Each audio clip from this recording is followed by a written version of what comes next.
here to Docker and Kubernetes training. Agenda, we're going to first do a very brief high-level introduction of what Docker and Kubernetes is. Marcus is then going to doing Docker, and then we have an interactive lab where we're going to build two containers. One's a database and one is a web server. After that lab, we're going to go into another slideshow, which is going to be a little bit more deep dive into Kubernetes and what it is. And then there's two Kubernetes labs. And then time permitting, I think we'll have time. Tony is going to do an intro to Calico and Kubernetes networking. I always forget how to say it. I always want to say Calico, but it's like a cat. So how many people have messed with containers before at all? So we got a few. What are containers and what are their purpose? So Docker is kind of a relatively new concept. It's a company that came out and they're trying to standardize application deployment. So if you think of applications, we've all installed them. You get like a huge manual and you start going through some of these enterprise applications and you try to install them. Docker is a way of trying to get rid of a lot of those dependencies that you have on the operating system, trying to figure out how we can not have to set up our OS correctly and set up the networking correctly and this and that. It's hopefully a touch button deployment of an application. Our goals are rapid deployment, and we'll see that in action in a bit. Isolated environments, so we're going to start hosting multiple containers on single hosts, as well as developer productivity. So now they don't have to worry about going through and constantly installing their application as they're modifying things. I sort of talked about a little bit about what Docker, I think it's interesting to understand what their little logo is. It's a whale with shipping containers on them. It sounds weird, but it actually is a very good logo because it actually means something. So they talk about the history of shipping and how shipping containers revolutionized the shipping industry. The idea was that they went through and they actually standardized the size of shipping containers and how they would be able to be done, and they built an entire industry out of this. So now you have ships that they know exactly how many shipping containers they can fit on them. You've got trucks that immediately can just drop these shipping containers on cranes and so forth. So that's actually what their logo is. It's a whale carrying shipping containers based on that. So it's kind of an interesting thing. But its goal was to take an application and be able to isolate it off. You no longer have dependencies because all your dependencies, your libraries and so forth, all get bundled on that application and they can immediately run. How many people were here when virtual machines became a thing? I know a lot of our company, we do lots and lots with virtualization and so forth. Kind of if you think of virtual machines, so if you've been in the industry a little longer, where virtual machines all of a sudden became a thing, what was the big problem that virtualization as a whole introduced? Performance. I was thinking more sprawl, right? It used to be that in order to set something up, set a server, you had to go buy a system, so that caused a cost, you had to set it up. Now all of a sudden, these VMs became free in a lot of people's minds. So they're like constantly requesting a bunch of Windows boxes, a bunch of Linux boxes. What it didn't solve is the management of this. So now we've gone from hundreds to thousands of these systems. Now we have to manage these thousands of systems. We have to have an entire life cycle of these systems. With containers, that's going to sort of change, hopefully. But the big difference here is there's no longer a hypervisor. So a container shares the kernel. So when you're running, our Docker containers are running on Linux. So it is one kernel that is now hosting all the kernel operations for all the containers on it. Windows Server 2016 now also supports Docker. So you can run Docker containers of Windows applications on them natively, which is pretty awesome. It's a relatively newer thing. But you've still got your applications, you've got binaries. that live inside Docker, and then they run on Docker operating systems. So there's less to manage. All you're now dealing with is the underlying OS that's on the physical host, and then the containers, as we'll kind of talk about, you don't actually update containers, you just destroy them and replace them. So what is Kubernetes? So if Docker is the how to deploy applications faster, Kubernetes is how to orchestrate your infrastructure around it. So, you know, anyone that's done an enterprise application, you end up having to coordinate with storage to get volumes carved out. You end up having to communicate with networking to make sure all the routing, the firewall rules, load balancing, all that you need to figure out before. Kubernetes, the goal is let's also orchestrate the entire infrastructure around these containers. So now we can move containers really, really quick, and we can move our entire infrastructure along with it. It focuses on building highly scalable systems. So the concepts of Kubernetes came from Google's Borg, which is how they run their internal infrastructure now. So it's very, very scalable. You can't say that nobody is using this right now because Google uses this for everything. They actually also were, they've been pretty instrumental in containerization as well. So they originally were the ones that put namespaces inside of Linux kernel and a bunch of other stuff. So they've actually been pretty involved for a while with this. There's a cattles and pets analogy that constantly goes around throughout Kubernetes and Docker communities, and so I thought it was very good to sort of go over that if you ever see it, and it also to me makes more sense. So the idea is, for years we've treated servers as pets. We've cared for them, we fed them. When they're sick, you take them to the doctor. The whole Kubernetes Docker concept is you want to treat them like cattle. You use them, and then when they no longer work, you kill them. And that is what the purpose is. You don't care. You don't grow an emotional attachment to servers. How many people have felt emotional attachments to servers? Come on, like you feel like, especially when you're decommissioning something you've worked on for years, you don't do that anymore. So that is the cattles versus pet analogy. Start thinking about shooting things and killing them and constantly changing. A lot of Kubernetes and Docker they're the technologies that enable a concept called DevOps. If anyone's read the Phoenix Project, it is an excellent book. It's actually a fiction book about this guy who randomly gets put as head of director of IT, and it's a very good book because it's kind of educational but kind of funny at the same point. But some core concepts of DevOps is containers are cattle, which we already mentioned. There's a concept of fail fast. So we know that we will fail, but what we should be able to do is be able to fix our problems very, very quickly. And we'll see, actually, we have a lab where we'll kind of show that. Because we want to be able to move faster, we know we're going to make mistakes, but the goal here is to reduce the impact for when we do make mistakes.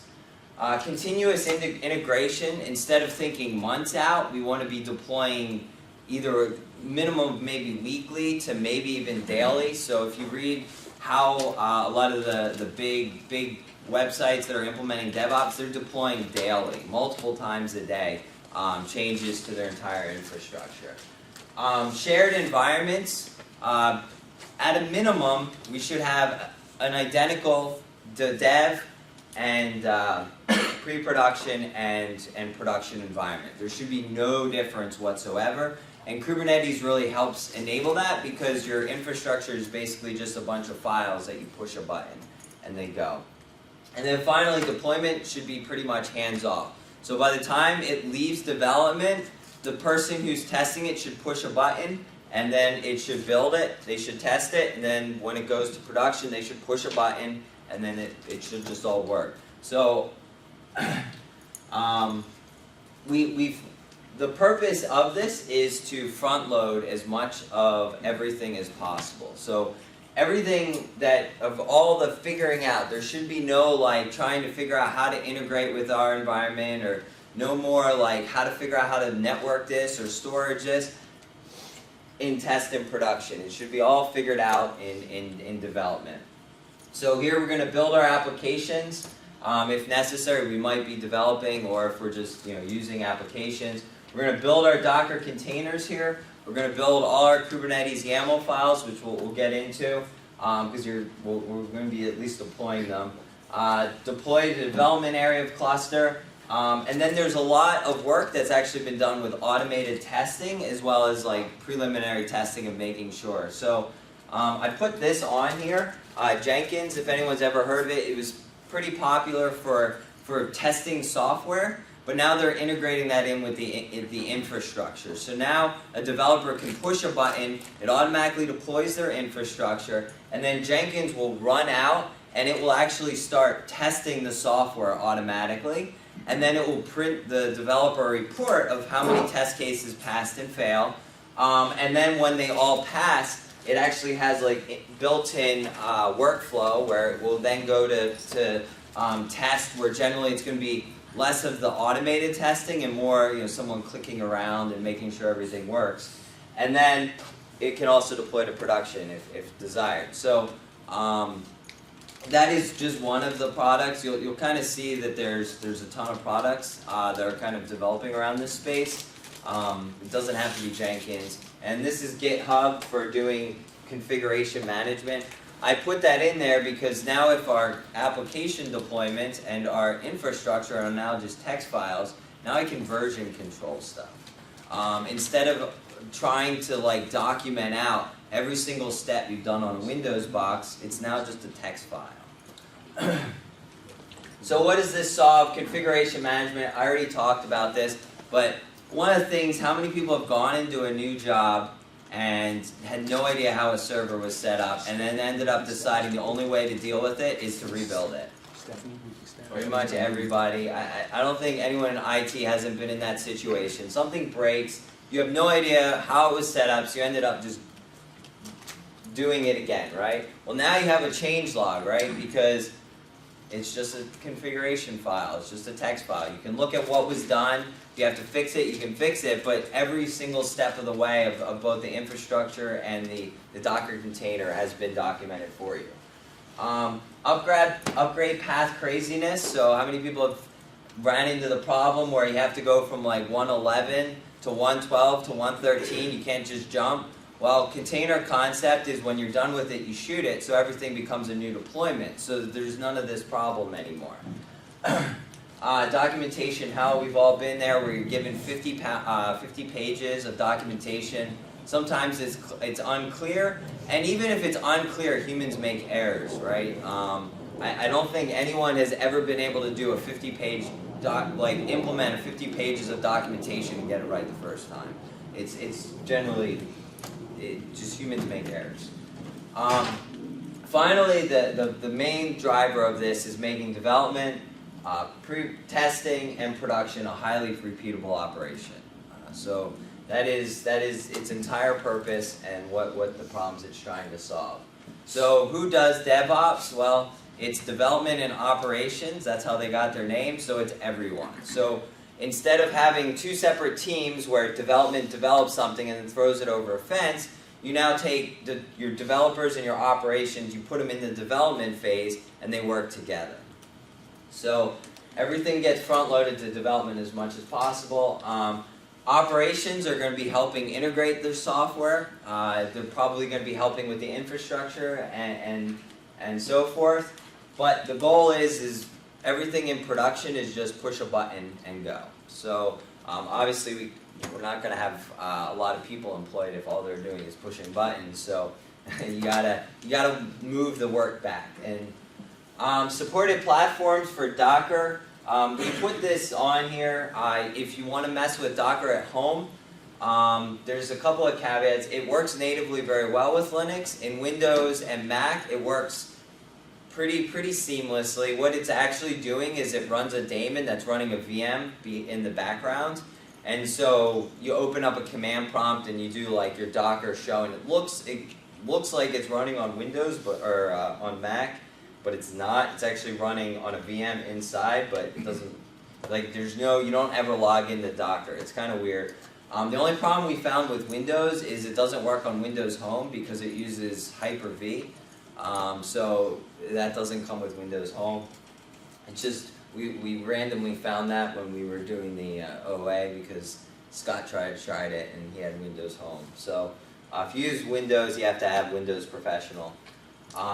Also, Windows Server 2016 now natively supports Docker, but not Linux binaries. It supports Windows binaries inside Docker, which is pretty slick with Kubernetes, because Kubernetes now you can have minions, and we'll talk about what minions are, that are both Linux and Windows in your cluster, and you can deploy both Windows and Linux, and they'll go to the correct hosts that they need to be.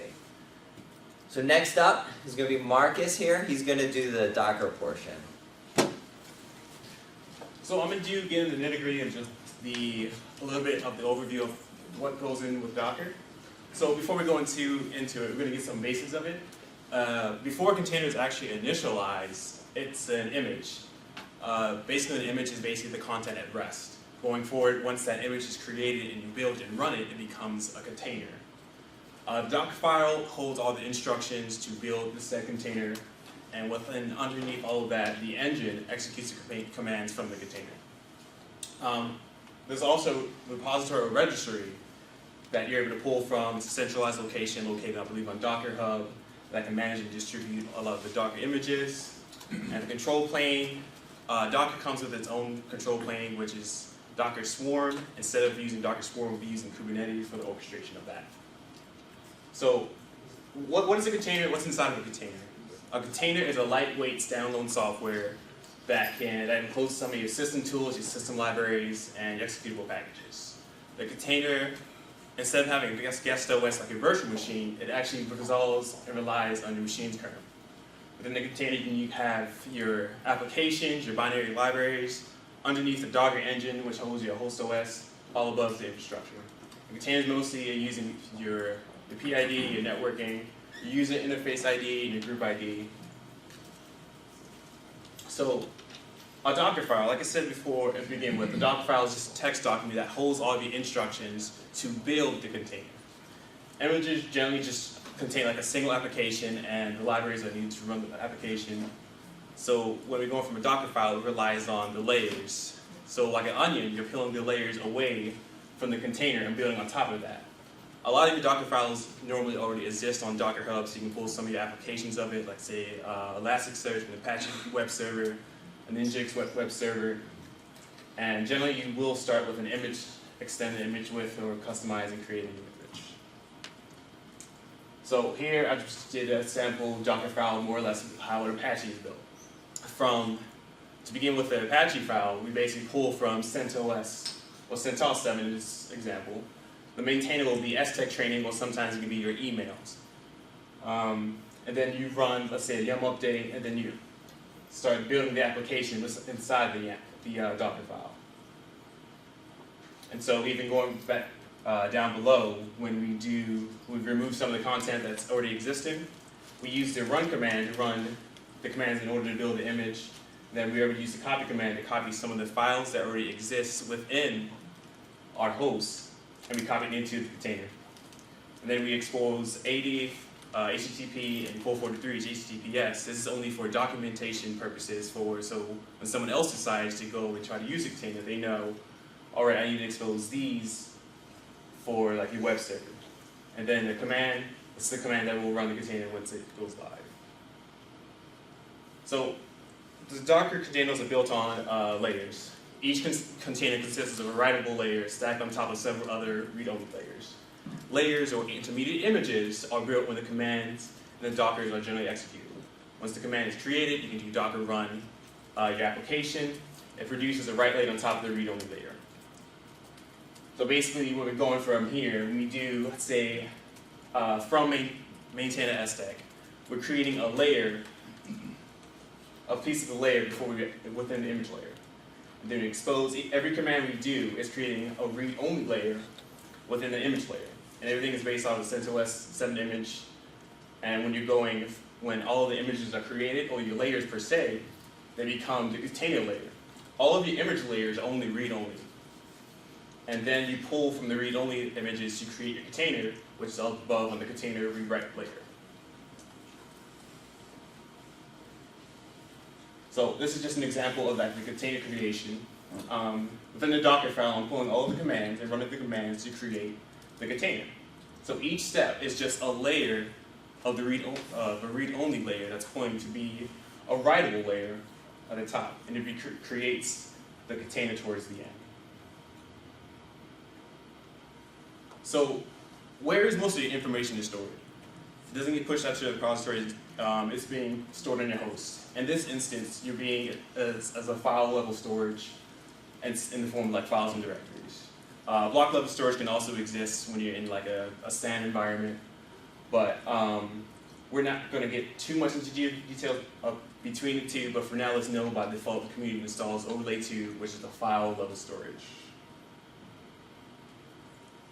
So like I said, where most of my containers like located, they by default from the community edition of Docker, they're stored on the var live Docker containers, and you can see all the containers that you were able to build before they were, after you pulled them from images, more or less. And going forward, where are my images as well? The contents of it is actually formed into a JSON file.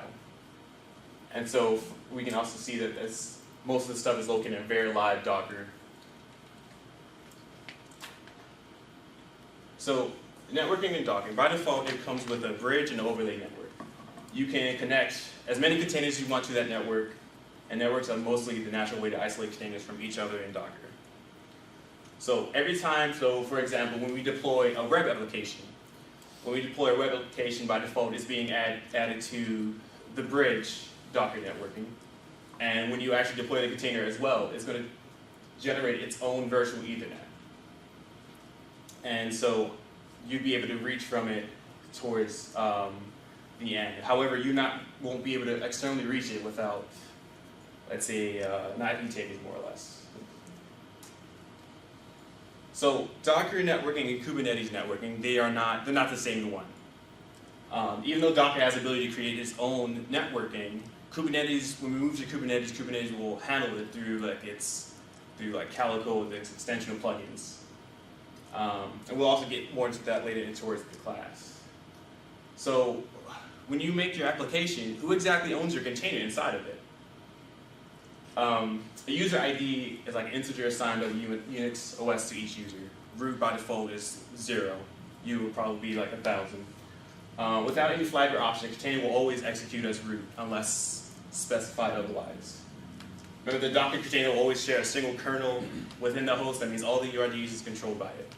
So for an example, I decided to see what UID am I, and below I'm 1,000. I decided to do a simple Docker file where I just put the container, just do a sleep times infinity, more or less. And we can see that when we jump into the container, that the actual command is run by root instead of me.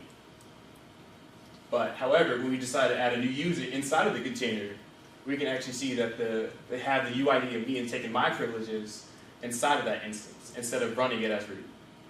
The main reason you want to try to do that, to how to use it instead of that, for security reasons, you don't want to have anyone having access to root. So, with that being said, if your container has root 9 out of 10, your container could probably be compromised towards the host. Like I earlier remember, the host and the container share are mostly the same Linux kernel. But so 9 out of 10, you want to be cautious of what applications or what processes you allow as root. Kubernetes does allow you to prevent containers from running as images, running as root as a proud security policy, and we can actually dwell more on that towards the Kubernetes section of it. Did anyone have any questions before we jump into the lab? So in the Docker file, Sure. It just looks like the normal shell commands that I'd run to install HTTPD. I mean, is that all it is? It's the Docker file, you just literally put shell commands in there? Yeah. Like bash commands? Yeah. So also too, I was able to do some sed commands too, but all Docker file is more or less is just bash commands to generate the application, because you're building it with inside You're building all of your libraries and systems within that container. And this one, you're just pulling CentOS, Yeah. running yum update, Mm-hmm. installing HTTPD and installing the dependencies, and you're done. Yes, sir. Pretty slick. Anyone else before we? Yes. If it goes down a rabbit hole, just stop me, but what's the foundational thing that Docker needs? Like if I've got a Docker file I made 18 months ago, Okay. and I try to run it now in a current version of Docker, are they gonna be compatible? Obviously not, there's some different things that have happened in the last 18 months. It should still work. This should work. There's something called the Open Container Initiative, that's OCI. It's Okay. a standards body that's, so if you define a compliant container image format, then any other runtime, container runtimes, which Docker is one, can run. Yeah. Awesome, thank you. That's why we love servers so much, that's why we hug them, because they have all the paths, and all the libs, and all the binaries, and all the apps, and all the network connectors that we built up over the years. And yeah, you containerize it, but at some point, that thing's gotta live inside an In environment this that can swap instance, on you. so when you build this container, Well, I see it gets updated from Yum. But yeah, you know, well, that only happens when you build the container, so that's a snapshot in time. So if you were to then take that container Right, and you're holding on to it 18 months from now, you start it back up. gonna go get everything from the Yum No, server. it's not. No, it'll be the same. It's already cached. If you start it back up, if you rebuild it from scratch, Rebuild it, it'll that's go what I'm back and saying. get everything. That's what I'm Or saying, just rebuild get it. newer versions of the software. So when you go from dev to ops, didn't exist in ops, you've been building it for the last 18 months and you've been negligent on pushing it out, Sure. it's gonna go build it in the Now, once future. you're done, this will probably go further into this, but once you're done with that, once you've built that container, you can push it to a registry, and that container in its form will stay in the registry. Gotcha. So anyone can pull it later, and it'll be from 18 months ago. Now maybe it's got a cron job that's running that automatically updates itself or something, but that container is basically a snapshot in time. You put it in a registry, and then anyone can pull it, and it'll be exactly the same. And you can put it on any system, and it'll run exactly the same as it did 18 months ago. That's great, because if you've got a database version 1.16 and you've got an application that needs to mount database version 1.16 from a year ago, and you need to stand that back up, you'd have two images, right? Yep. And you'd use Kubernetes to orchestrate grabbing the two images that work together. You stand it up in an environment, and now you've got an application server and a database server that can talk to each other, have the right database structures, and can serve up a picture of a cat in a hat, which is what it's all about. Got a question. Sure. So back to the networking slide. Okay. You got there. So, yeah, that one. Yeah. All right. So on this bridge group, so for example, you own both the web and DB layer containers. That's no problem. You want to talk to each other. Yeah. Now, what if you have a case where on the same host, I have a web in DB and Proc has a web in DB? Okay. Is there a way in Docker to do security groups like at that level, at the I guess the container level, or would it be abstracted higher? And where would you apply your security to segment off containers? So in that case too, I'll just create another network for that. Okay. So even though the web is connected together for, let's say, we're saying the network is Docker 0, you can connect one saying Corey Hopkins networking, and that's completely isolated from Parag's network, more or less. Okay. So that's one way you can do isolation. Okay, so you have different bridge groups, and Yeah. it would tie to that same physical NIC. Mm-hmm. Okay. And it doesn't really say, but the way you expose your containers is you basically tell it what ports to listen on, and then it listens on E0. So there's obviously limitations there, because if you're trying to run two web servers, you can't, because they're both listening on port 80. Right. But the point of this is get your applications up and then not host them permanently. The Kubernetes is what's going to be hosting them permanently. So it's really just more of a testing type setup. So containers are really namespaces and some other things, and there's a namespace for networking. So that's actually how containers are actually separated inside the Linux kernel. There are namespaces. You can run different containers in the same namespace, and that's actually how the kernel internally separates them. You do? For exposing like ports, so you can expose like anything SQL or Yeah. anything? Yeah. And you It's specified. Deny by default, so it's consider it, being no ports are allowed to talk externally until you explicitly say, yes, expose, port, 22, or whatever. I wouldn't expose that one, that's a bad example. 1306, yeah. Yeah. Cool. Anyone else before we jump straight into the lab? So what you'll be doing is building 2 containers, and then making sure that they work. And the first one is Apache, which is basically what he showed you off of CentOS. And then we pull another one from Docker Hub to kind of see what like I guess the nicer, I don't know, there's benefits and drawbacks from that, but it's basically an application that the MariaDB folks have built, and it has a lot more features that are specific to MariaDB, as opposed to you building it yourself. Looks like Docker's already installed on these? Yeah. On the, yeah. Yep. The VMs. So I think we need to point out that the starting point for this is over on the GitHub, right? Yeah. So if you go to the GitHub, which is github.com/ceilingtech, you click on, which is here, and you click on the Kubernetes training. You guys want to jump into docs. Okay, and then which one are they starting with? The Docker.md. So if you don't click on Docker MD, this is the lab. So you guys will be able to sort of walk through this. Okay, there's instructions here, there's a lot of call outs for things to watch out for and stuff. But you guys can go ahead and get started with that first Docker lab. Where I say run the command, that's what you run. Output, that's generally what your output's going to look like. Their numbers and stuff like that might be different. And then if you scroll down, I have files as well. So like when I'm showing you this, these are the files. The files are already there. They're under, when you do the git clone, all your files are going to be there for you under the Docker folder. So you don't even have to, I would recommend looking at the files, but you don't have to change anything or any of that. At the end, we're going to if we have time, we're going to have a challenge where you have to make it yourself. But I also added a ton of comments. So read through the comments, just try to get an understanding of what it's doing. That was kind of the idea. What's been done to our virtual machines before we got to the ones that were SSH? Sure. So it's actually in the Kubernetes part. But it's mostly just install Docker, install kubeadm, which is the installer of Docker, and a couple of other things. But the actual specific, it's not much. I have in the Kubernetes section, like this is what was done to it. It's just a minimal CentOS install with Docker installed. So it didn't take too long. I think